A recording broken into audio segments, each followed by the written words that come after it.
Subscribe करें हमारे YouTube channel साधना gold को और पाएं वीडियो सबसे पहले। और हाँ, बेल आइकन दबाना ना भूलें।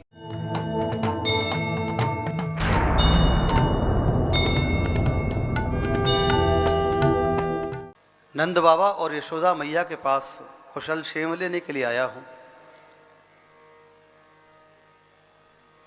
नंद बाबा का महल कहाँ है बताओ? ग्वाल वालों ने इशारा कर दिया। उद्धव ने रथ अपना आगे बढ़ा लिया है और पहुंच गए हैं नंद भवन के सामने। बंधुओं, जिस नंद भवन में हर समय कन्हैया कन्हैया का शोर हुआ करता था, आज वो नंद भवन बिल्कुल सूना सूना सा है। न जाने कितने दिनों से आंगन भी नहीं झड़ा होगा।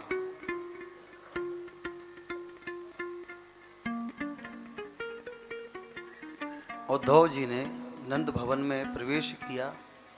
सूखे पत्तों पर चरण पड़े, पत्तों के टूटने की आवाज आई। नंद बाबा उठकर बोले, कौन है भैया? उद्धव जी कहने लगे, बाबा मैं कन्हैया का मित्र हूं। उद्धव प्रणाम करता। कन्हैया की याद में रो रोकर नंद बाबा के नेत्रों की ज्योति चली गई है। हाथ से टटोलते हुए आए। उद्धव बैठ बैठ गए।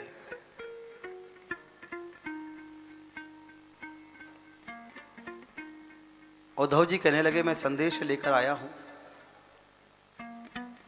अच्छा अच्छा, कन्हैया ने आपकी कुशल क्षेम पूछी है। अच्छा अच्छा, हमारी कुशल क्षेम पूछी है। हाँ बाबा। नंद बाबा कहने लगे कि उद्धव, जिस प्रकार से आग जब जंगल में लग जाती है ना, तो हिरण उस जंगल को छोड़कर भाग जाते हैं। जो पेड़ सूख जाते हैं, उन पेड़ों पर बसेरा करने वाले पक्षी भी उड़ जाते हैं। हमारा हाल भी यही है। कन्हैया जब से गया है ना, तब से कुछ सुहाता नहीं है। उद्धव तुम बताओ, कन्हैया मथुरा में ठीक है ना?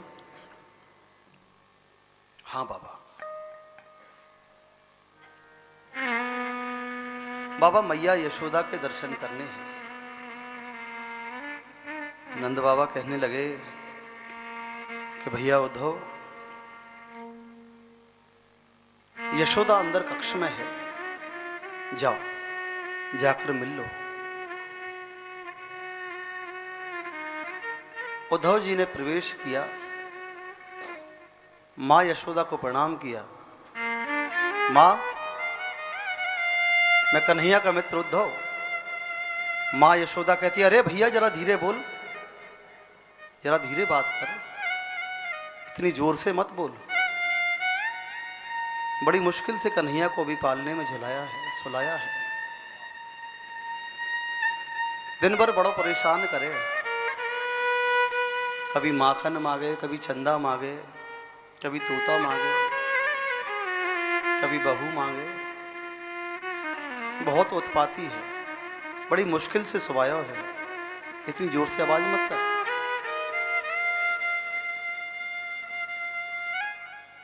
उद्धव मां यशोदा का मुख देख रहे हैं। ये कैसी प्रेम की दशा है। मैया कहाँ है कन्हैया? मैया हाथ पकड़कर ले जाती है झूले की तरफ। जैसे ही देखती है कि पलना खाली है, धड़ाम से पृथ्वी पर गिर पड़ती है।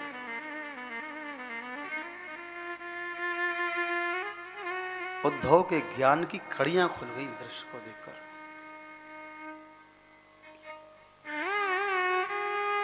फूट फूट कर मैया यशोदा रोने लगी। रात्रि का समय,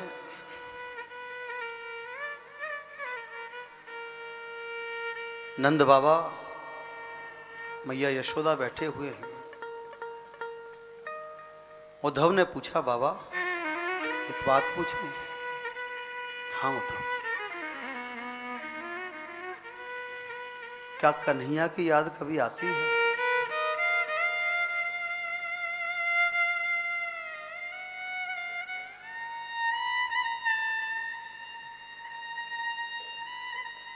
नंद बाबा कहने लगे, उद्धव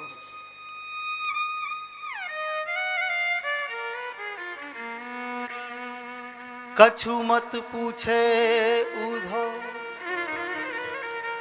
बाप के ही एक बार, जब मेरे लाला की नेक सुध आवे है, भोजन करत में को छेड़ देत बाकी बात, तो हाथ कोर उधो हाथ में रह जा, कर कर के याद जब रात आधी बीत जा, तब कहूँ आँखिन में नेक नींद आवे, कबहूँ तो चौंक पर नींद में खुल जात ऐसो लगे जैसे कोई बांसुरी बजावे। दो बड़ी मुश्किल से नींद आती है और जैसे ही आंख लगती है ना, तुरंत नींद खुल जाती है। ऐसा लगता है जैसे घंघोर जंगलों से कन्हैया बांसुरी बजा रहा है, कन्हैया की बांसुरी की आवाज।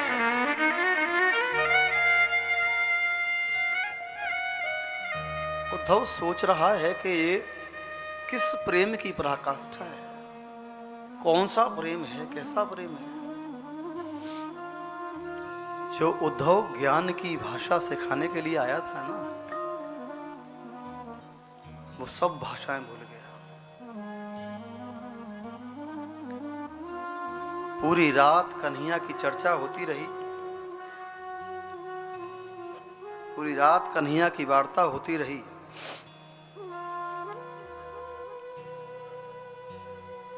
सुबह का समय उद्धव ने कहा, बाबा कन्हैया ने श्री राधा जी का हालचाल जानने के लिए आग्रह किया था, तो मैं जरा उनसे मिला हूं।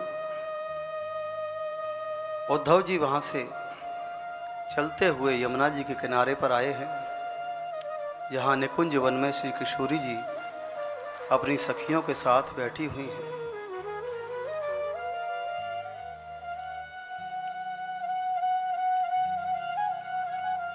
बात कर रही एक दूसरे से, अरे सखी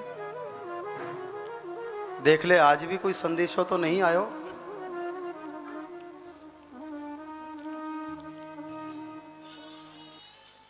उनको बोलो थोड़ी देर इसको बंद रखें।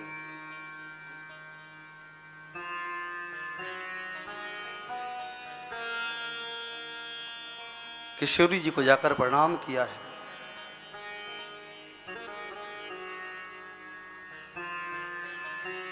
मैं उद्धव कन्हैया का मित्र संदेश लेकर आया हूं। श्री किशोरी जी कहने लगी, आज भी स्वयं नहीं आए, अपना संदेशा भेजा है। क्या संदेश भेजा है?